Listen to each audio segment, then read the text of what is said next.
World number one batter है। हाँ। थोड़ा तो लंबा रोप देना पड़ेगा। वो जीरो से आउट होने से ज्यादा मेरा कंसर्न उनका वो 100% नहीं लग रहा है मुझे। वॉशिंगटन सुंदर को रिप्लेस किया जा सकता है अक्षर पटेल की जगह। भारत की गेंदबाजी ऐसी है कि अगर आप 160 165 भी स्कोर देते हैं तो आपके पास ऐसे गेंदबाज हैं जो उस स्कोर को आराम से डिफेंड कर ले जाएंगे। इतने बड़े टूर्नामेंट में हमारे बल्लेबाज ऑफ स्पिन के खिलाफ थोड़ा फंस रहे हैं। 22 फरवरी को पहला मुकाबला होगा, संडे का दिन होगा, मैदान होगा अहमदाबाद का नरेंद्र मोदी स्टेडियम और यहाँ पर साउथ अफ्रीकाई टीम से भारत की भिड़ंत होने वाली है। भारत ने अब तक अपने सारे मुकाबले जीते हैं, लेकिन एक थोड़ा सा कंसर्न है, ये शुरुआत में ही आ जाता है भाई। अभिषेक शर्मा 3 बार 0 पर आउट हो चुके हैं। क्या इस मुकाबले में उन्हें अभी भी उन्हें फ्री हैंड देना चाहिए, लाइसेंस दे के भेजना चाहिए? हमें आप पर भी भरोसा, अभी भी भरोसा है, आप जाकर वही ट्राई करिए या फिर single double? World number one batter है। हाँ। थोड़ा तो लंबा रोप देना पड़ेगा। वो जीरो से आउट होने से ज्यादा मेरा कंसर्न उनका वो 100% नहीं लग रहा है मुझे। हाँ। जो उनको फिटनेस का इशू था, हॉस्पिटलाइज हुए थे। हाँ। उसके बाद मुझे लग रहा है कि थोड़ा अभी भी फिटनेस के हिसाब से 100% नहीं लग रहे हैं। जब फील्डिंग में भी आते हैं थोड़ा एनर्जी कम लग रहा है मुझे वो बस देखने से। मेंटली भी उतना तैयार नहीं। हाँ, वो अगर बॉडी नहीं है तो थोड़ा मेंटली भी चैलेंजिंग हो जाता है। तो आई होप जब भी 3-4 दिन ट्रैवल नहीं है अभी, क्योंकि हाँ, नेदरलैंड्स के साथ अहमदाबाद में खेले थे और नेक्स्ट मैच भी अहमदाबाद अहमदाबाद भी, तो ट्रैवल नहीं है इस ब्रेक में। शायद उनको रेस्ट मिले एंड थोड़ा मेंटली क्लियर होके आएंगे तो मुझे बिल्कुल डाउट नहीं है कि वो खेलेंगे ही। ड्रॉप तो नहीं करेंगे अभी, बिकॉज वो जब 4-5 ओवर भी चला जाता है तो गेम चेंज कर सकता है। पर थोड़ा उनका कंसर्निंग ये भी है कि थोड़ा फिजिकली नहीं फिट नहीं रह रहे हैं और मोड ऑफ डिसमिसल्स भी थोड़ा, वो 2 मैच में ऑफ स्पिनर्स के खिलाफ आउट हुए हैं। तो अभी साउथ अफ्रीका शायद एडिन मार्करम के साथ ओपन करेंगे, मुझे अभी भी लग रहा है, जो सलमान ने किया था और नेदरलैंड्स के में आर्यन दत्त भी किया था। तो मुझे लग रहा है एडन मार्करम थोड़ा चैलेंज करेंगे ओपनिंग। सो रेडी होना चाहिए उनके लिए, पर मुझे भरोसा है कि थोड़ा रेस्ट के साथ वो चले जाएं। बिल्कुल, हम सभी को लगता है कि अभिषेक का बल्ला जिस दिन चलेगा, अकेले ही शुरुआत के 10 ओवर में ही गेम फाइनल करने वाले हैं। संजय, आप प्लेइंग 11 में और कितना बदलाव देखते हैं? नहीं, यहाँ पर प्लेइंग 11 में बहुत ज्यादा बदलाव की संभावना दिख नहीं रही है। हमने बात की थी शायद कल या परसों चर्चा में कि वॉशिंगटन सुंदर को रिप्लेस किया जा सकता है अक्षर पटेल की जगह, लेकिन वॉशिंगटन सुंदर ऑफ स्पिनर है और उनके पास जो क्विंटन डिकॉक है, रियान रिकल्टन है, डेविड मिलर है, ये सब बाएं हाथ के बल्लेबाज हैं।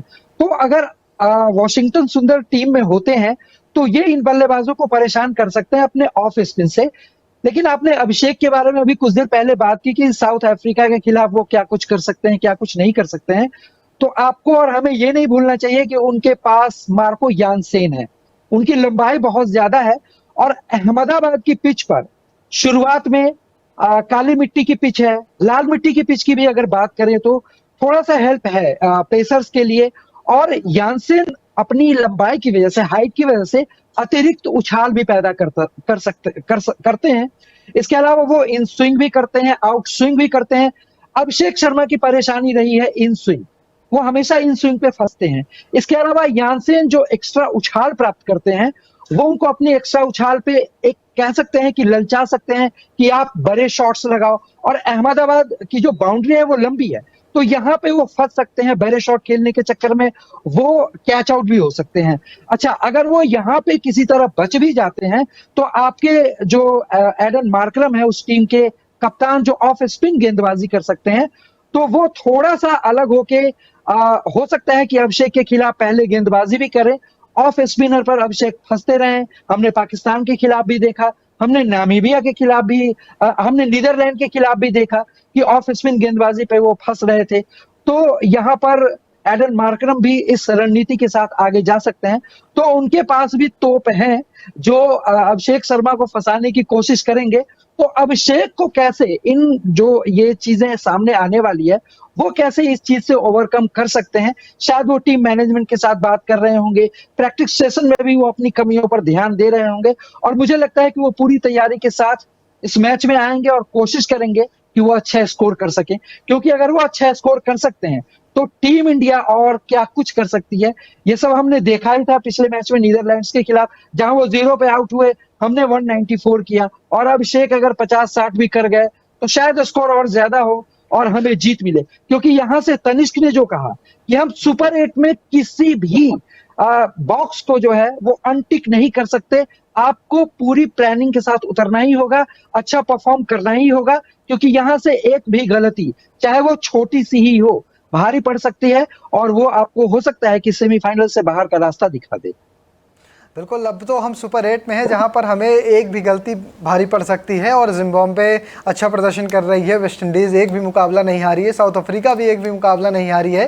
तो ये ग्रुप काफ़ी टफ है, आसान नहीं होने वाला है। और अब मुकाबले इंडिया में अहमदाबाद में है, चेन्नई में है, कोलकाता में है।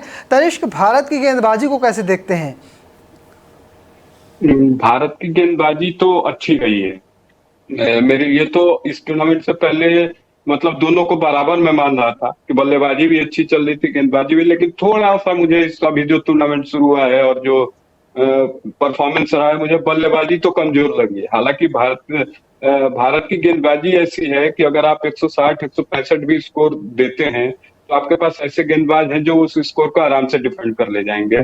आराम से आप मतलब ऐसा नहीं होगा कि आप बहुत ज्यादा दिक्कत आएगी। 160 165 के स्कोर पे भी आपके पास जसप्रीत बुमराह और वरुण चक्रवर्ती जैसे गेंदबाज हैं जो कि और बेहतरीन लय में दिख रहे हैं।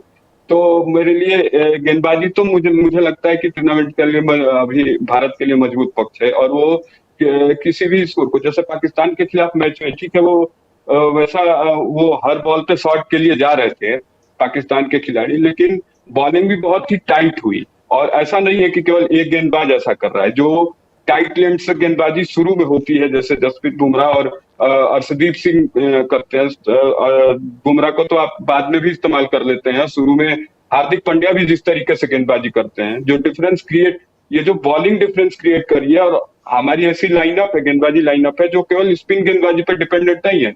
वरुण चक्रवर्ती आपके एक्स फैक्टर है, नंबर 1 गेंदबाज हैं, उन्होंने बहुत ही शानदार परफॉर्मेंस किया है बीते कुछ समय में T20 में। उसके बाद भी उनसे फुल ओवर का कोटा नहीं कराया जा रहा। आप इतने गेंदबाजों का इस्तेमाल कर रहे हैं, शिवम दुबे जैसा गेंदबाज भी आता है, वो भी आपको विकेट दिला के जाता है। उसका कारण है कि जो आपके मेन बॉलर्स हैं वो इतने सटीक लाइन लेंथ के साथ गेंदबाजी कर रहे हैं, इतना अनुशासन है उनके पास कि वो रन नहीं देते।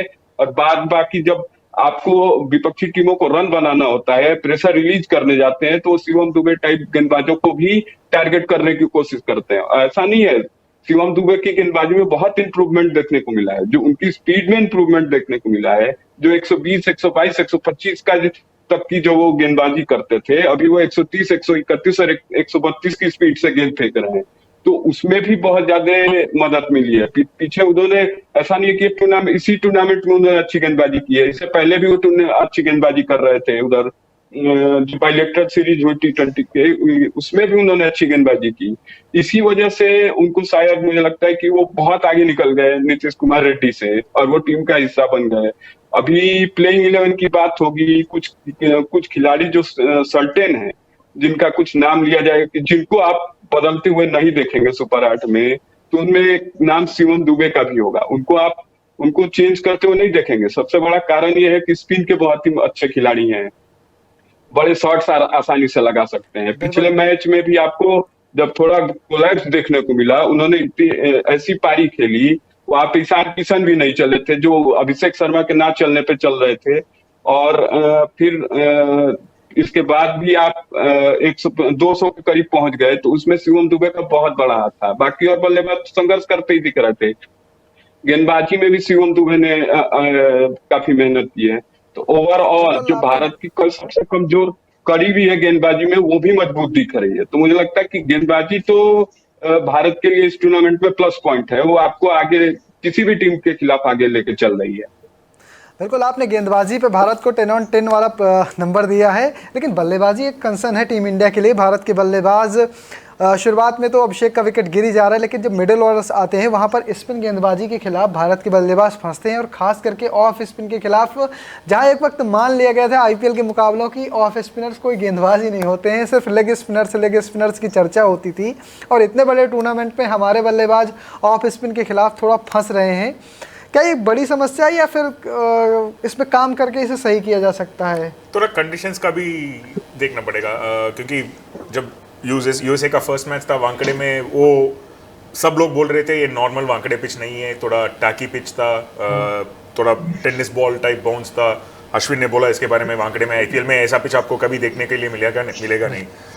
तो वो थोड़ा डिफिकल्ट पिच था। I think generally through the tournament ICC ने जो किया है, pitches have been balance, batting के तरफ ज़्यादा टिल्ट नहीं हुआ है क्योंकि बॉलर्स को भी गेम में रखने के लिए ट्राई कर रहे हैं। अच्छा चीज़ है, आईपीएल में देखने को नहीं मिलता है हमें, ये थोड़ा बैट और बॉल का कॉन्टेस्ट बन गया।